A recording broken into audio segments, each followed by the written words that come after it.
The ARC vaccine clinics are unique to Lane County in that we are focusing on meeting the sensory need of our intellectual and developmentally disabled community. Being an autistic adult of an autistic child, I'm keenly aware of the sensory needs of not only myself, but also my child. I know how clinics are traditionally run and the issues that crop up with traditionally run clinics, which are generally set up in very large spaces. And that can cause a lot of sensory issues with kids. The sound bouncing off the walls, the sound, the lights, all the things that go on in very large clinics that are hard to control. Instead of a big, giant venue, we made it smaller to control sound. We've been very deliberate in picking venues that don't use fluorescent lights because for our IDD community, fluorescent lights can be problematic.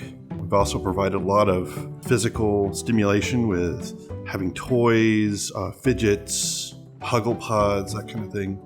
So it's very targeted for a very specific community, an underserved community. The strengths of this particular vaccine clinic and model, this sensory-friendly, meant that children or adults who needed to wiggle, those who need to fidget, others who need a little space to pace, everybody was given exactly what they needed, even if that meant an extra 2 or 3 minutes to just relax and be ready for vaccination. This clinic is a little different because it really removes the barriers that many of our folks experience when they're thinking about getting an immunization or a vaccination. There's just a lot of anxiety that our kids feel, as most of us do. This is really just a really comfortable environment for them to be themselves, to get distracted, and to get vaccinated so that they can not only be protected themselves, but they can really protect their families and the wider community. The higher the vaccination rates for the community, including our children, I think the better off we'll all be.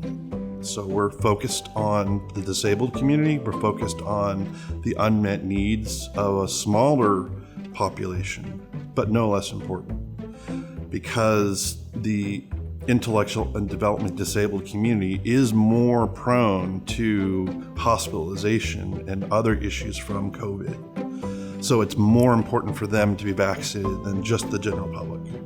So we need to have clinics that meet those needs of that smaller population who are more impacted by COVID. A sensory-friendly clinic provided me the opportunity to parent my child instead of navigating